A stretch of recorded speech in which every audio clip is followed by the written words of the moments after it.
B. D. D. D. B. D.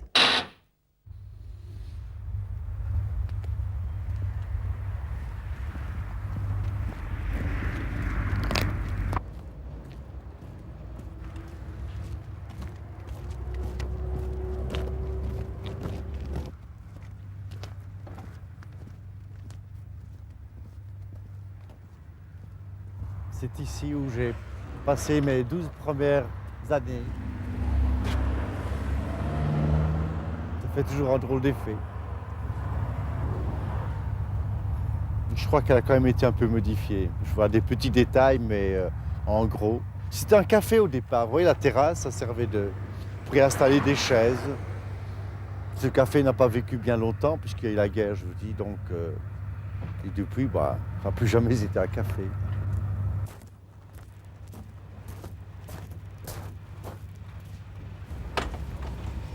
Bonjour, bonjour madame.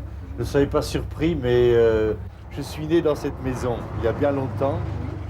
Mon nom est Upen. Est-ce que ça vous dit quelque chose de nom? Je crois qu'il y a une dame Madame que vous connaissez. Albert. Je la vois Oui. regarder. Oui.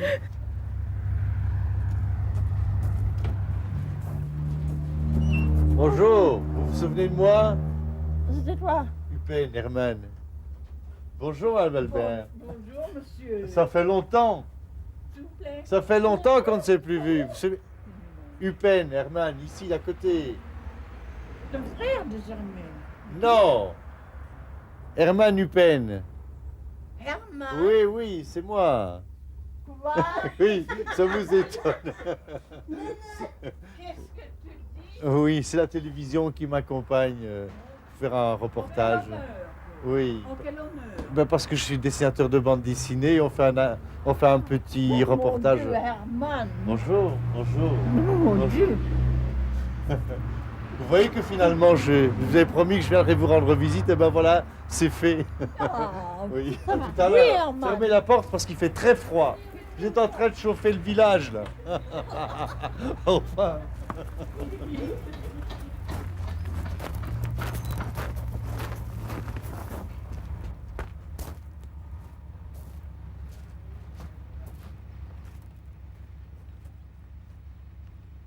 Comme je suis un personnage assez nostalgique et peut-être un peu conservateur malgré tout, comme beaucoup d'ailleurs, ça me fait toujours un peu mal de voir le décor du passé foutre le camp.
Ceci, c'est mon village où j'ai vécu jusqu'à l'âge de 12 ans. Pour moi, évidemment, il a, comme pour quiconque d'ailleurs, il représente une certaine importance. J'étais heureux dans ce village.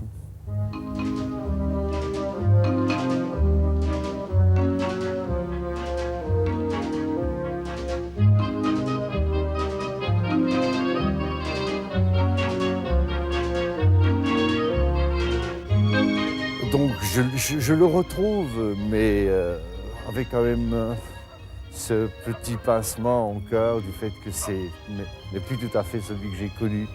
Les gens d'ailleurs qui s'y trouvent ne sont plus les mêmes non plus parce que soit ils ont changé de lieu, puis certains sont morts, enfin bref, c'est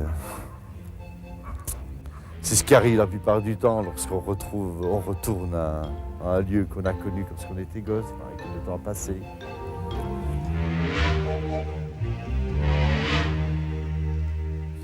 J'y ai même connu ici les quelques années de guerre, étant né en 1938. J'ai étonné que les Allemands occupaient le pays. Je suis allé à l'école pendant une semaine, en langue allemande, fatalement. Donc, vous pouvez estimer grosso modo que j'ai connu cette langue, ainsi que le français, que l'on parlait d'ailleurs, je dirais, indifféremment, passer de l'une à l'autre, on ne se rendait pas compte. C'est quand on est gosse, on ne fait pas cette différence. Mon père, à cette époque-là, vous savez, comme l'enfant, le pays était occupé par les Allemands, il était enrôlé, comme la plupart des hommes dans la région, a été enrôlé dans l'armée allemande. Certains, évidemment, ont pris le maquis, pas tellement, mais enfin, ou simplement changé de lieu.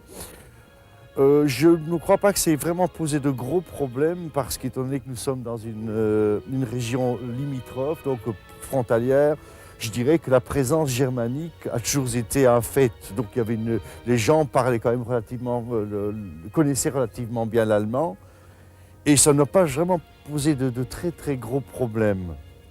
Finalement, je suis resté celui que j'ai été au village. Bien sûr, j'ai changé d'habitude, la ville change, mais pas profondément, les fibres sont identiques, la sensibilité est identique, et je dirais que la majeure partie des choses reçues, des leçons qu'il faut que se développer par la suite, se produisent avant l'âge de 7-8 ans, donc c'était déjà dans la poche. On ne change pas après, à 10 ans c'est fini, on a déjà pris la direction. Il me semblait que quand il était plus jeune, il était plus poli. Oui, c'est ça. Et je trouve qu'avec l'âge, il est devenu un peu...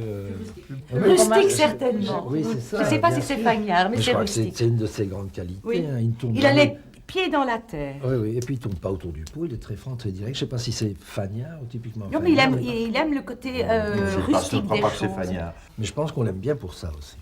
Eh bien, c'est un Il me avantage, semble. on sait ce qu'il pense. Exactement, exactement, c'est vrai. Je ne suis pas diplomate, Non. mais parce que je trouve que la diplomatie, c'est une forme d'échappatoire, une espèce d'hypocrisie. Et ce que je déteste, encore une fois, à la société, c'est tous ces protocoles, toute cette espèce de dissimulation. Je préfère carrément quelqu'un qui dit carrément ce qu'il y a sur la... Je n'ai pas dit être grossier, mais dire carrément ce qu'il a sur le... dans le cœur. Oui, plutôt souvent que la non. grossièreté. Moi, je préfère ça. J'aime pas la vulgarité, mais la grossièreté, j'aime assez. Ouais. Moi, je trouve que c'est le plus bel homme que j'ai jamais rencontré. C'est la grande classique. D'abord, il a commencé à courtiser ma sœur.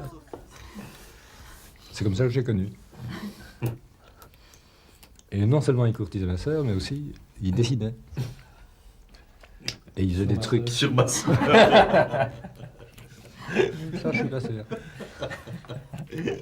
Et puis voilà. Je trouvais qu'il dessinait très bien. Et lui aussi, d'ailleurs. Hermann travaillait chez un décorateur à Bruxelles, Un architecte. un architecte, où il faisait des grandes images avec la salle de bain de vos rêves, le salon de vos rêves, enfin un tas de fantasmes de ce genre, qui se trouvaient en vitrine, tout ça, pour aller chez le client. Et donc ça, c'était son boulot rémunérateur. Et l'après-midi, il faisait de la BD, comme ça, tout seul, dans son coin. Je ne sais pas si tu as gardé ces toutes premières planches avec au Moyen-Âge. Ah oui, on l'a gardé. Il doit y avoir des bribes de ça.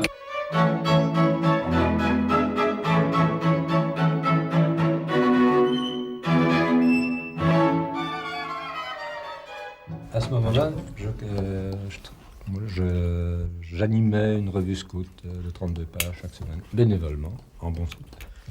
Et je lui ai fait un scénario tout à fait abscon, sans intérêt, pour lui permettre de faire 24 pages. Délibérément sans intérêt. Absolument, oui. Je n'ai pas dû faire d'effort. C'est venu tout seul.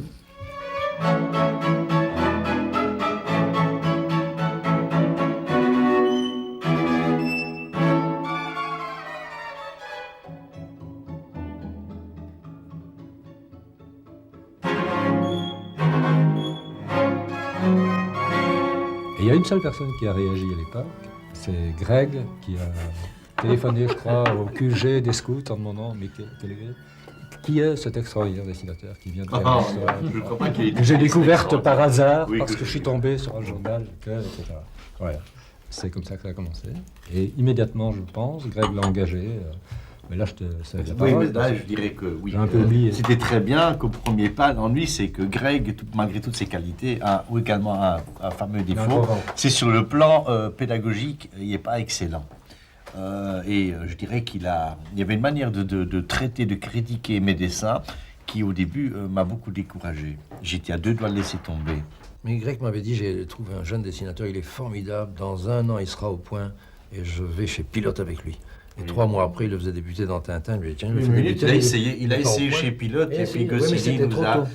Goscinny, j'étais un peu trop jeune au niveau... Mon travail était trop jeune et Goscinny nous a balancé par la fenêtre. Mais, je peux dire mais gentiment, hein, mais enfin... Je peux dire une chose, j'ai rarement vu, en fait, j'ai jamais vu un dessinateur faire des progrès aussi vite. Oui, c'est ça. Oui, ça c'est extraordinaire. Très rapide. Entre sa première histoire de prince que j'ai vue dans Tintin et l'année suivante...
J'ai commencé Bernard Prince, je crois que c'était fin 65. Et le fait est que, comme ça fonctionnait bien, et que Greg, comme je dis, il n'était pas question de faire que du Bernard Prince. À un moment donné, il était question de faire autre chose. J'ai eu des propositions d'un monsieur qui écrit un excellent écrivain français du nom de Pierre Pelot, qui aurait voulu que j'illustre des récits de western, dont il aurait finalement fait le scénario. Greg est venu immédiatement avec l'histoire, avec le projet de Red Dust, donc Comanche, et je crois que ça s'est fait à peu près 2 ans après la création de Bernard Prince. Donc il n'y a pas eu tellement de creux entre les deux. Hein. Mais au départ, l'initiative d'un western dessiné par moi n'est pas de Greg.